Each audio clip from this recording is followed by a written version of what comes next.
శ్రీ మహాగణాధిపతయే నమః. ఐం మహాసరస్వత్యే నమః. శ్రీ లలితాంబికాదేవి నమః. రాశి ఫలాల కార్యక్రమంలో భాగంగా ఈ సెప్టెంబరు మాసము అంతా కూడా చివరి వరకు, మాసము ప్రారంభం నుండి చివరి వరకు కూడా ద్వాదశ రాసుల వాళ్లకు, అంటే 12 రాసుల వాళ్లకు, మేషము నుండి మీనరాశి వరకు అందరికీ ఎలా ఉండబోతుంది, ఏమి చేసుకుంటే మేలు జరుగుతుంది అనేటువంటి విషయాలు ప్రతి మాసము చెప్పుకుంటున్నట్టుగానే ఈ మాసము కూడా చెప్పడం జరుగుతున్నది. అయితే ఈ మాసంలో 1వ తేదీ నుండి చివరి వరకు అన్నప్పుడు మధ్యలో వినాయక చవితి పండుగ వస్తూ ఉన్నది. అలాగే ఏ రాశి వాళ్ళు వినాయక చవితి పండుగ రోజు ఏమి చేసుకుంటే మీ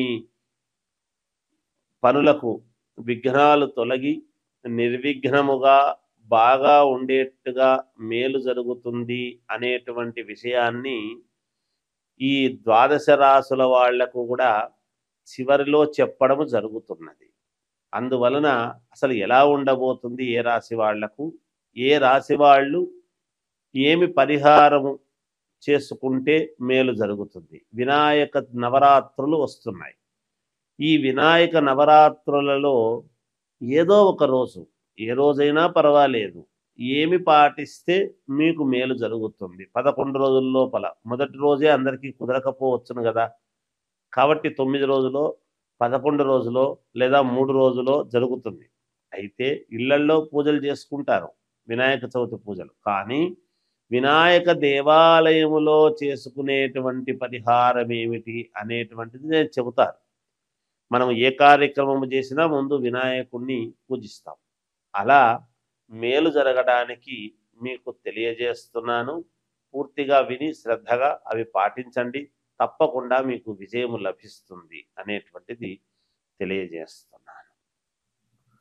మీనరాశి వారికి ఈ సెప్టెంబర్ మాసంలో అనుకూలముగా ఉంది అని తెలియజేస్తూ ఉన్నాను. ఇంట్లో శుభకార్యాలు చేస్తారు, సంతోషముగా కుటుంబం అంతా కూడా కలిసిమెలిసి ఉంటారు. మీ ఆలోచనలకు తగ్గట్టుగా మీ నిర్ణయాలు ఉంటాయి. దూరమైనటువంటి ఆలోచనలు బాగా సఫలీకృతమవుతాయి.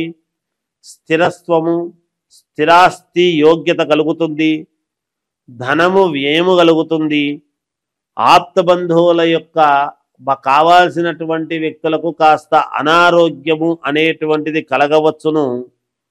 బంధువులతో వైరము లాంటివి కలిగే అవకాశాలు ఉన్నాయి. కాబట్టి మాట్లాడేటప్పుడు కొంచెం జాగ్రత్తగా మాట్లాడండి, తప్పకుండా మేలు జరుగుతుంది. శారీరకమైనటువంటి శ్రమ ఉంటుంది, శ్రమకు తగినటువంటి ఫలితము కూడా ఉంటుంది గాక. ప్రయత్న కార్యముల యందు జయము కలుగుతుంది. మీరు ప్రయత్నం చెయ్యండి, జయము కలుగుతుంది. శుభకార్య ప్రాప్తి, గృహమునందు బంధువులతోనూ మిత్రులతోనూ ఆనందముగా గడుపుతారు.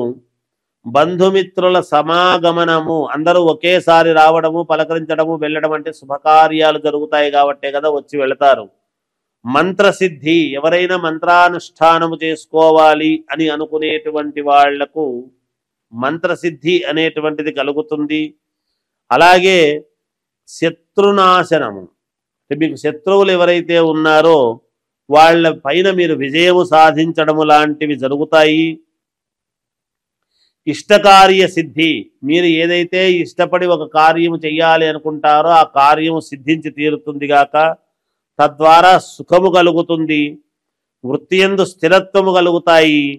కుటుంబ సౌఖ్యములు కలుగును. వాహన యోగము అనేటువంటిది కూడా ఉన్నది. దాయాదులతోనూ జ్ఞాతులు ఉంటారు, దాయాదులు జ్ఞాతులు అంటాం. వాళ్ళ వలన మీకు మేలు జరిగేటువంటి విధముగా ఉన్నది. సర్వము అనుకూలవంతముగానే ఉన్నది. మీనరాశి వాళ్ళకు ఏలినాటి శని ప్రభావము అనేటువంటిది ఉన్నా మీకు ఈ మాసమంతా కూడా విజయ పరంపరలోనే ఉంటున్నారు గాక, మేలే జరుగుతుంది గాక.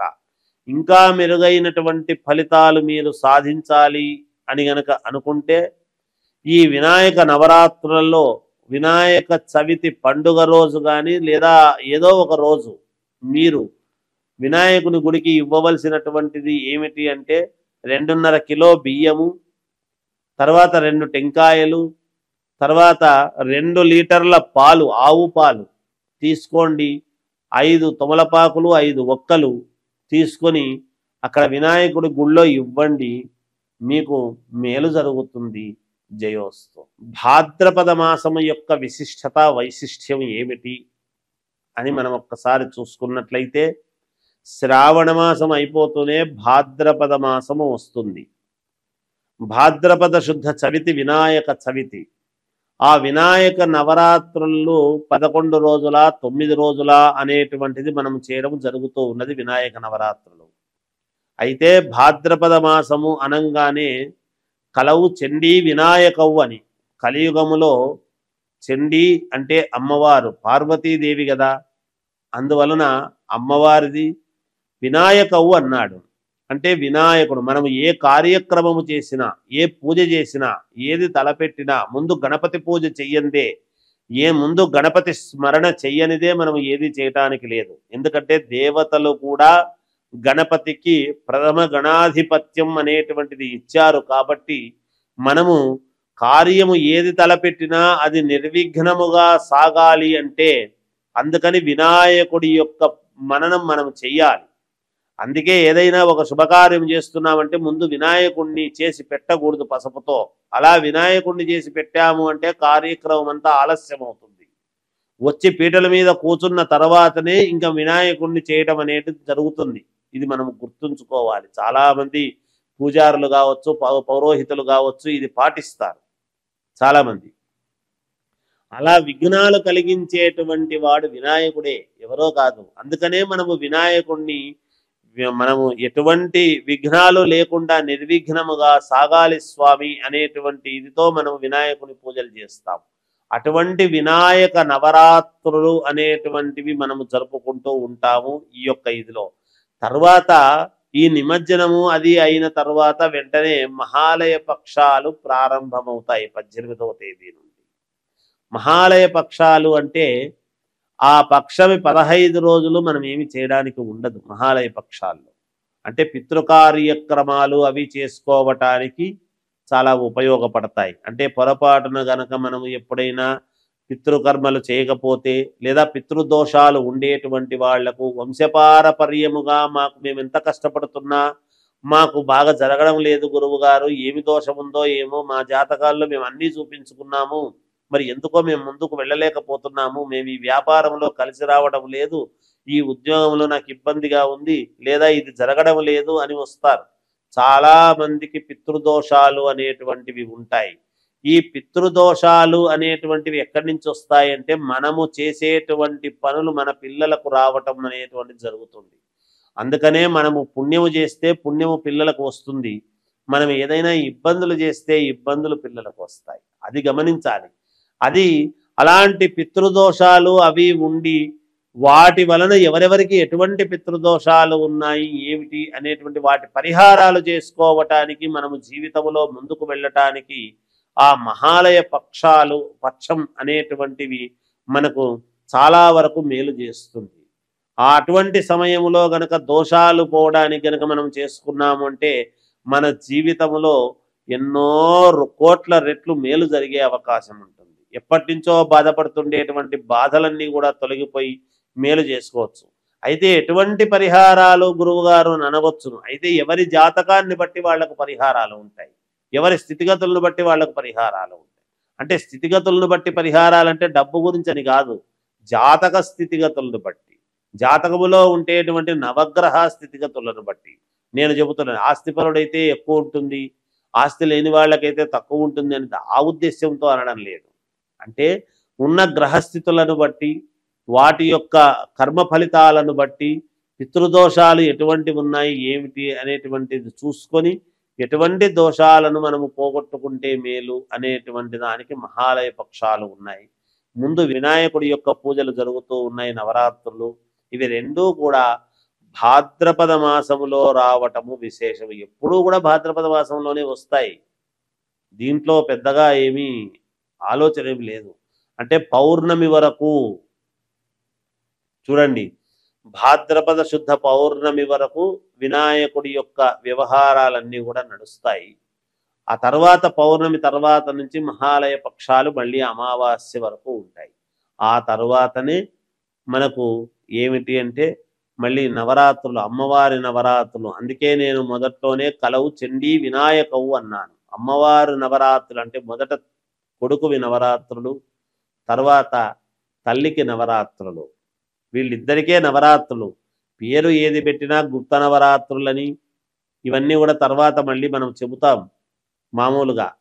అవి ఏవి పెట్టినా ప్రాధాన్యత ఏమిటి అంటే గణపతి నవరాత్రులు, ఈ దసరా శరన్నవరాత్రోత్సవాలకు అమ్మవారి నవరాత్రులు. అందుకే తల్లి కొడుకు, ఇంట్లో పెద్ద కొడుకు ప్రతి వాళ్లకు కూడా పెద్ద కొడుకు వినాయకుడితో సమానమే, చిన్న కొడుకు సుబ్రహ్మణ్య స్వామితో సమానమే.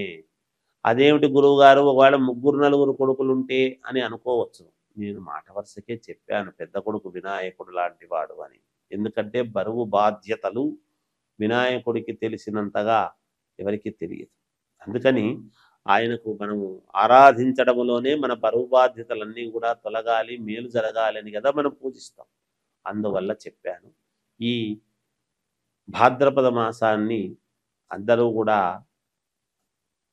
సద్వినియోగం చేసుకొని మీకు తగిన తోచిన విధముగా గణపతి నవరాత్రులలో పాల్గొని మీరు ఇది చేసుకోండి. తర్వాత మహాలయ పక్షాలలో మీకు కావాల్సినటువంటి అయ్యగారుల దగ్గరికి వెళ్ళి మీ జాతకాలను చూపించుకొని ఏమైనా పితృదోషాలు ఉంటే ఈ మహాలయ పక్షంలో ఈ 15 రోజులలో అవి పోగొట్టుకునే విధముగా చేసుకోండి. తద్వారా మీ ఎదుగుదలకు మీరే మూర్ధన్యులు కండి, మేలు జరుగుతుంది.